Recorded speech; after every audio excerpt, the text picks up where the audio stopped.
and take a step forward. Yeah, I absolutely feel threatened. Take a step forward. So that we can start to push them out of the camp.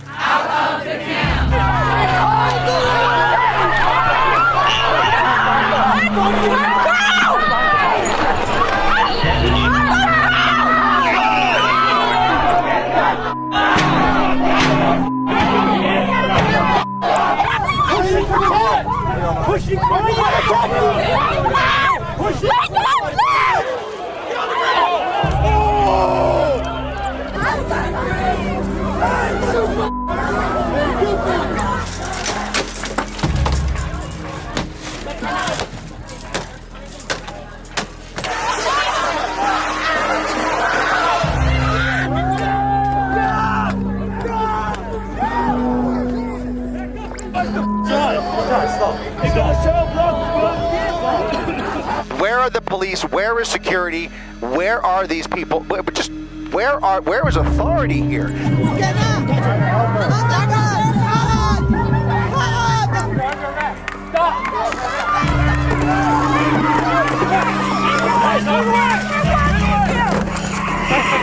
I got her.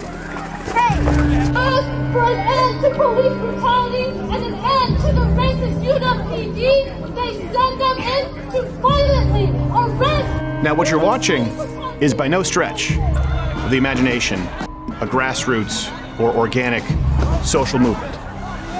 It's a fake revolution that's been organized from the top down, tied together by dark money, connecting not only shady activists, but multinational NGOs, state actors, and actual terrorists. April 17th, 2024. Okay.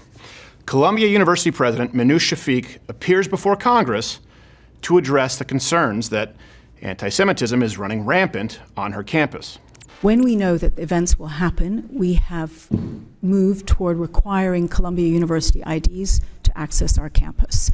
That has prevented outside forces to come and cause trouble. And I think that's a very important reason why most of our demonstrations, in fact, the vast majority, have been safe. On the very same day, students at Columbia campus set up what they call the Gaza Solidarity Encampment. Now, the students pledged to occupy that space at Columbia until, quote, the university divests from companies with ties to Israel. The next morning, at the direction of President Shafik, NYPD officers arrest 120 protesters and clear the encampment from the campus. However, this intervention by the police does not mark the end of the protests, but the beginning of a radical, violent, anti-Israel, and more importantly, anti-American movement that will sweep college campuses from New York City to Los Angeles, and of course, places like Ann Arbor to Austin.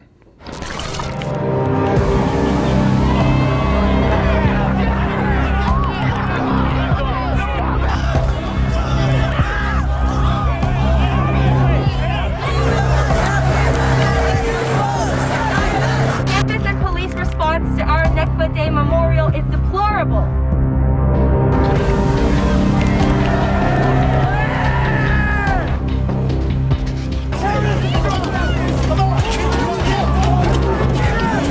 The shields, tear down the umbrellas. Oh, look at that.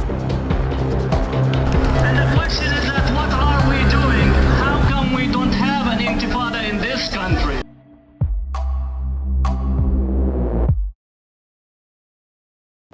So to understand this wave, we need to go back to the beginning. Columbia, the school, not the country, though Shakira. So the entire purpose of these protests, according to the students of Columbia, is to ransom the university effectively, to cut ties with any investments linked to Israel in any way, because according to them, Israel is an oppressive colonizer of the Palestinian people. The first demand is divestment. Columbia needs to divest and take out all of their money that they're contributing. What students are saying is, this is our institution too, and we don't want it to be part of continuing this oppression. A university is an important place to do these kinds of actions because students are a part of what the history of the university will be. Let me say in the outset, people can have problems with Israel and its government and it not be anti-Semitic. Okay, these protesters, though, they're not pro-Palestine.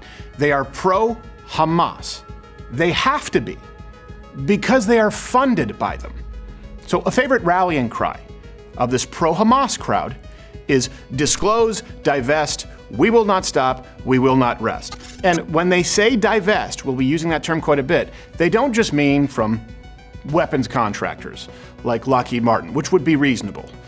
They actually put forward a proposal in December 2023 calling for the university to divest completely from companies, including, but not limited to, Microsoft, Airbnb, Amazon, Alphabet, that's Google and YouTube. And the media, at least initially, tried to convince you that the Columbia protests were peaceful and grassroots. I think that the encampment was honestly one of the beautiful forms of solidarity. We would be singing songs, we had meals together, people prayed together, they held Shabbat yesterday, and it's really just been a very community-centered space. And also because of the fact that it is outside, it hadn't disrupted any classes, and had really been a very isolated kind of moment where the zone in which we were actually protesting in is the demonstration zone that we are allowed to technically be able to protest in. Now that story became a much tougher sell when the protesters forcibly occupied Hamilton Hall, a building there on campus.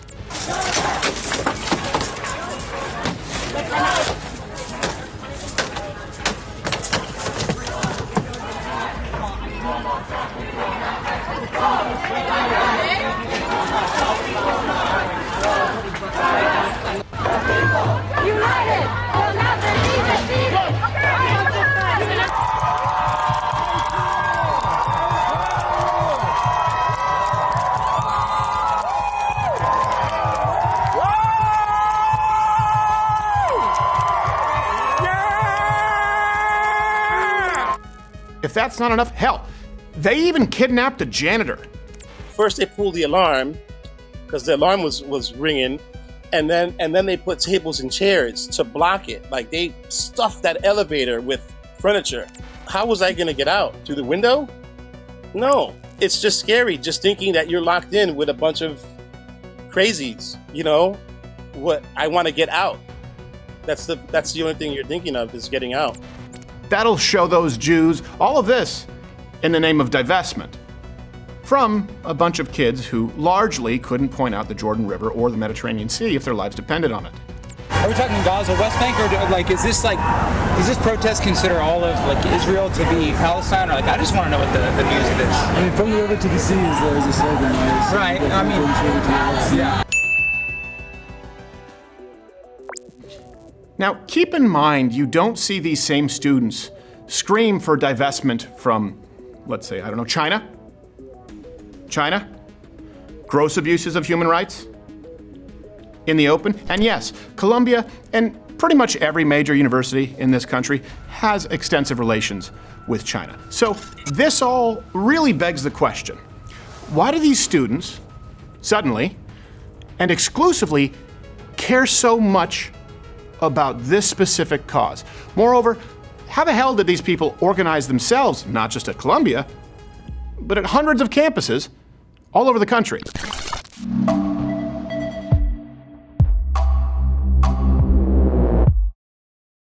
Now, every dog has its day, every sparrow has its song, and every radical anti-American protest has its anti-Semitic ringleader. So let me introduce you to the P.T. Barnum of this big domestic terrorism top, Students for Justice in Palestine.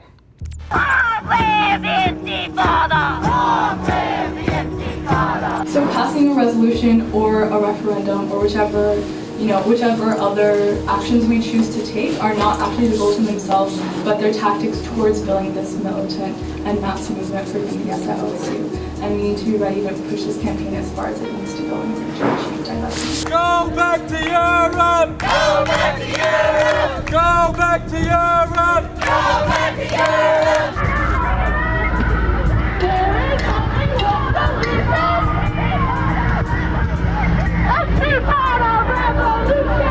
decided for this purpose. We are talking about Ramadan and the holy month of Ramadan as Muslim students. We refuse to break our fast on the blood of Palestinian people. The UC has committed sending $2 billion to weapons manufacturers. So again, for your safety, I urge you, please cover up. Cover up, tell your friends to cover up. Wear masks indoors. We've already passed out the masks that we can. Do not talk to anybody. And before we dive further, because this is the internet, and I know that there's a squirrel chasing a Super Bowl video you have to get to, let me just give you the layout of the players and the key groups connected to SJP and these campus protests. Fair warning, it gets a little bit complicated because it's supposed to be. That's how they cover their tracks. But here's the bird's eye view that makes it a little easier to follow along. Students for Justice in Palestine, SJP. They represent the individual campus groups which are under the umbrella of National Students for Justice in Palestine, which oversees each campus chapter and was created by American Muslims for Palestine, AMP, which works in tandem with its fiscal sponsor, Americans for Justice in Palestine, AJP, both of which were founded by the SJP founder, Hatem Bazian, who recruited board members from 3 now defunct Muslim Brotherhood and Hamas supporting groups: the Holy Land Foundation, Islamic Association of Palestine, and Kind Hearts. Okay? Okay, so SJP is now operating in, give or take, 250 linked chapters nationwide. These SJP campus protesters are all unofficially operating under the National Students for Justice Palestine and SJP, but we'll get to that group later on. So, of course, SJP is not the only culprit, but they are the hub to which all the spokes connect, the mainframe, if you will. Let me give you a bit of the SJP origins. It was created in 1992 by Doctor of Near Eastern Studies Hatem Bazian. Bazian has been spotted, in fact, at these protests, including the encampment at UPenn. So we say that Islamophobia, anti-Palestinian racism is baked into the policing and baked into our elite political systems.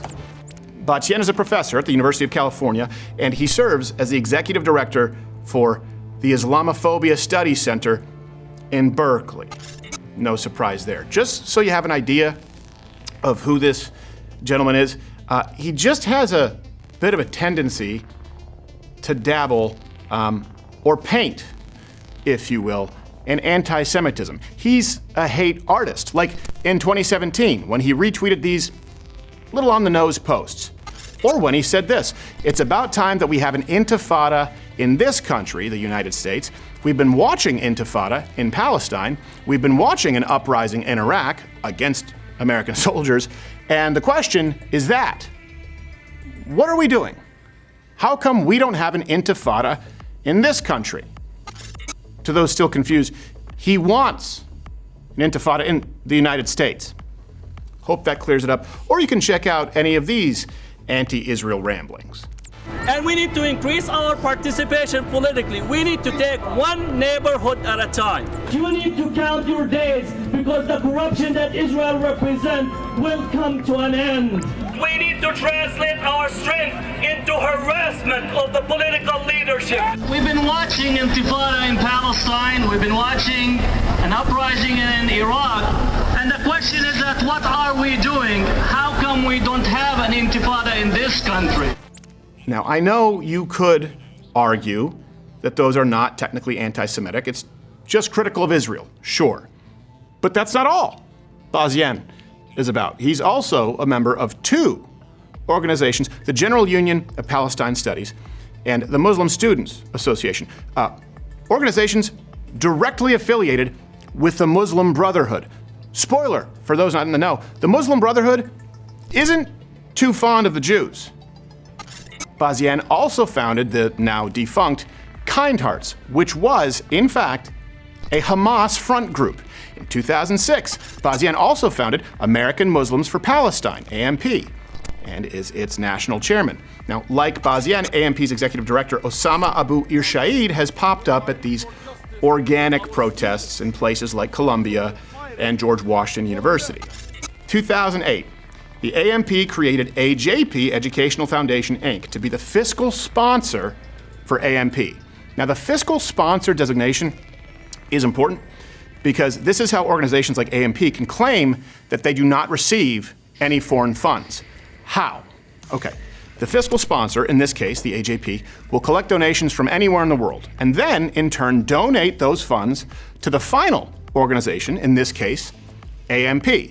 Because the funds were donated by the fiscal sponsor, who is entirely contained within the United States, the organization receiving the final donations from said fiscal sponsor can claim that all of the funds were domestic. AMP and AJP are so intertwined, they have identical leadership structures, and they even share the same business address, 64047 Seven Corners Place, Suite N, Falls Church, Virginia. AJP is a 501c3, which means that they have to make certain disclosures on their IRS tax form 990, like its sources of funding. Except, notably missing from AJP's filings were key financial disclosures and audits per Charity Watchdogs, Charity Navigator, and Influence Watch. Matter of fact, when we looked at AJP's IRS 990 filing, we could not find any listed sources of funding. And per the IRS rules, not a big fan, but rules is rules, AJP would be required to disclose any individual contributions over $5,000. However, despite receiving over $1.5 million in contributions in its latest filing, AJP claims it's exempt from this requirement entirely. Matter of fact, the last time AJP claimed they were required to disclose their sources of funding, it was in 2017. However, rather than listing any donors and amounts, you just see the word restricted. Well, that should about cover it. Next time you file a tax return, just write restricted. And we are, of course, not the only ones who found this complete lack of information whatsoever to be suspicious. On October 31st, 2023, Virginia Attorney General Jason S. Miyares announced an investigation into AJP about using funds to benefit terrorists. The Attorney General will investigate allegations that AJP, Educational Foundation, Inc., may have used funds raised for impermissible purposes under state law, including benefiting or providing support to terrorist organizations. Now, I know what you're thinking. State law, that should be a federal thing. Kind of is. Either way, we had no luck finding any disclosures by AMP. Now, AMP is a not-for-profit corporation, so it's not a federal 501c3, which means they don't need to file Tax Form 990. However, in 2016, the House Foreign Affairs Committee confirmed that there is, quote, significant overlap between AMP and people who worked for or on behalf of organizations that were designated, dissolved, or held civilly liable by federal authorities for supporting Hamas. 6 members of AMP's core leadership were Islamic Association of Palestine, IAP, lots of acronyms. They were board members or were active in the Holy Land Foundation, HLF, both proven verifiably to be financiers of Hamas. AMP is essentially a successor group to these 3 now defunct groups shut down by the government specifically for being Hamas terror sponsors.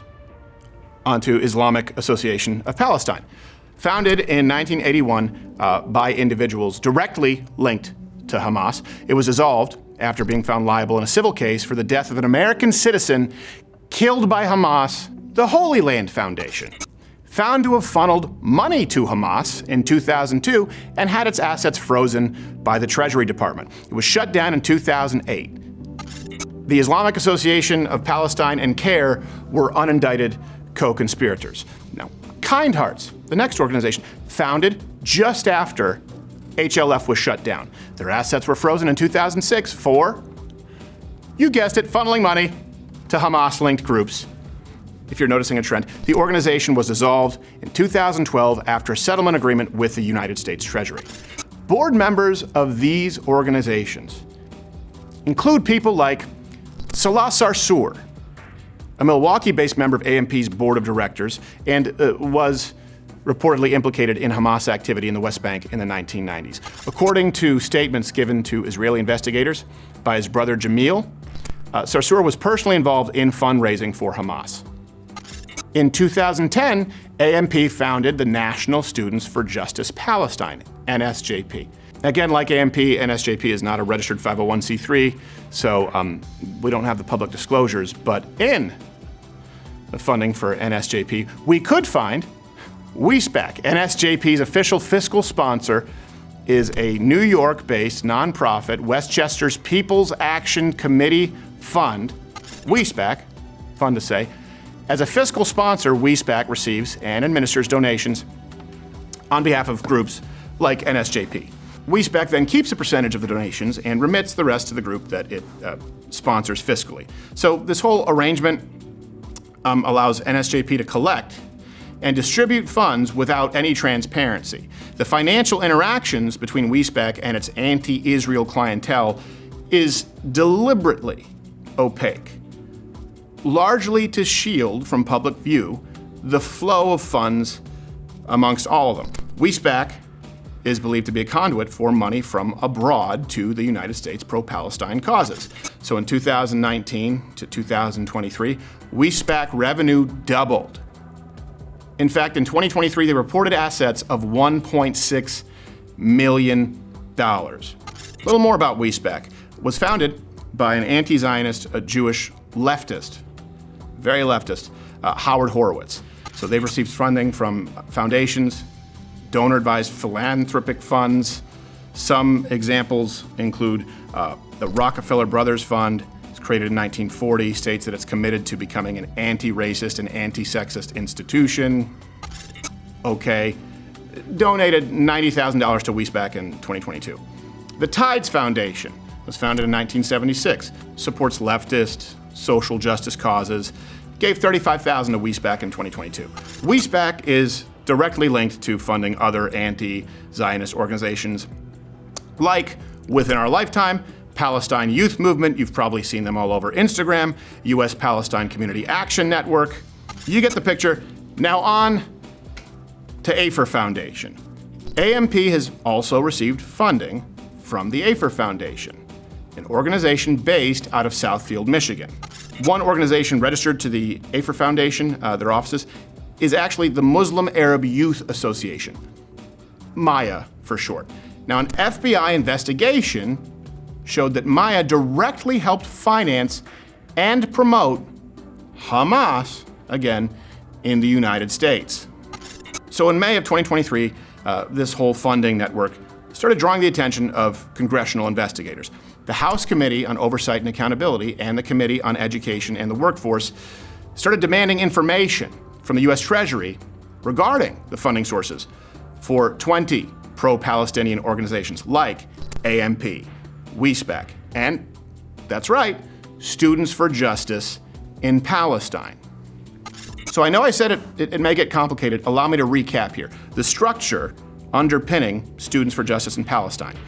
Students for Justice in Palestine, it represents the individual campus groups, which are under the umbrella of National Students for Justice in Palestine, which oversees each campus chapter and was created by American Muslims for Palestine, which works in tandem with its fiscal sponsor, Americans for Justice in Palestine, both of which are founded by SJP founder Hatem Bazien, who recruited board members from the now defunct Muslim Brotherhood Hamas supporting groups, Holy Land Foundation, Islamic Association of Palestine, and Kind Hearts.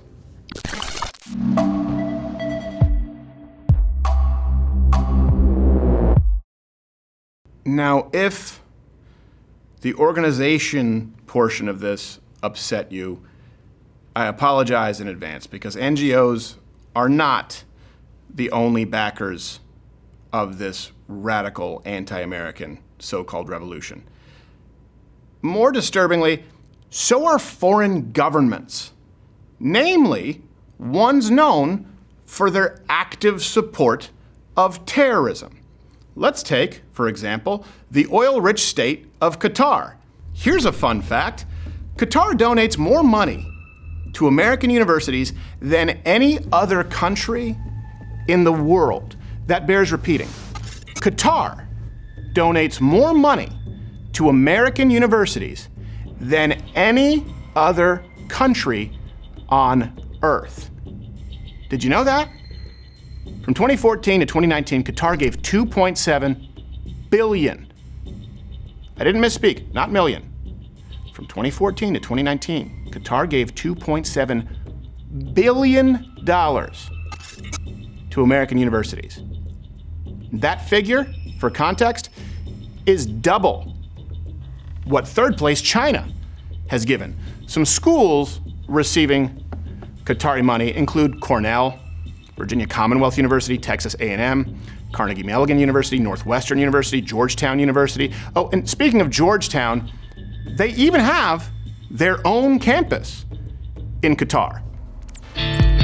Hi, I'm Claudio Pergolisi. I'm a sophomore at Georgetown University in Qatar, and today I'll be giving you a tour of the mill housing dorms.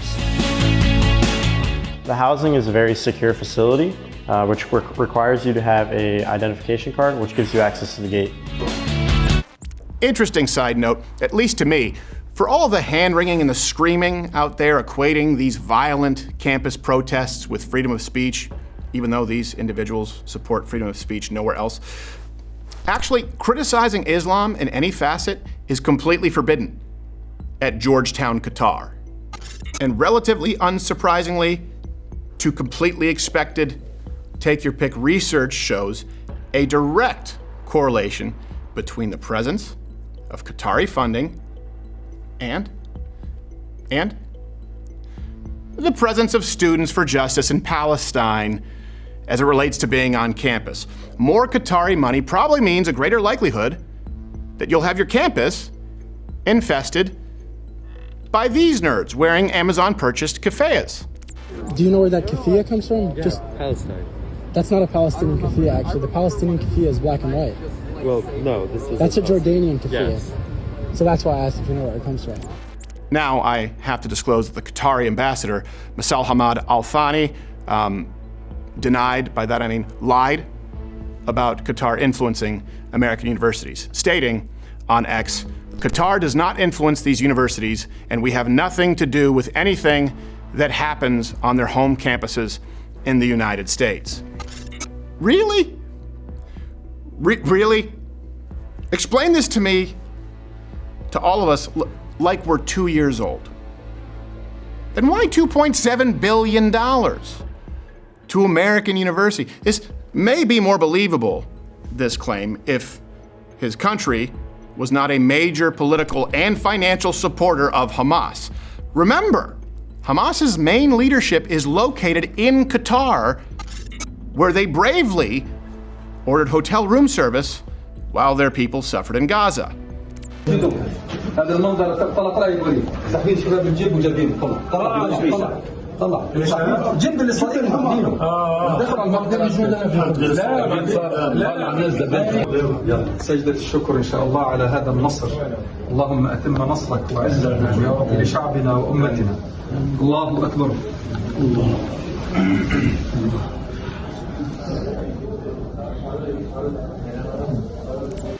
Many Americans may not know Qatar has a long and well-documented history of supporting terrorism, even providing safe haven to groups like the Taliban and the Muslim Brotherhood. Again, the Muslim Brotherhood was founded in 1928, and it seeks to unite the Muslim world under an Islamist government.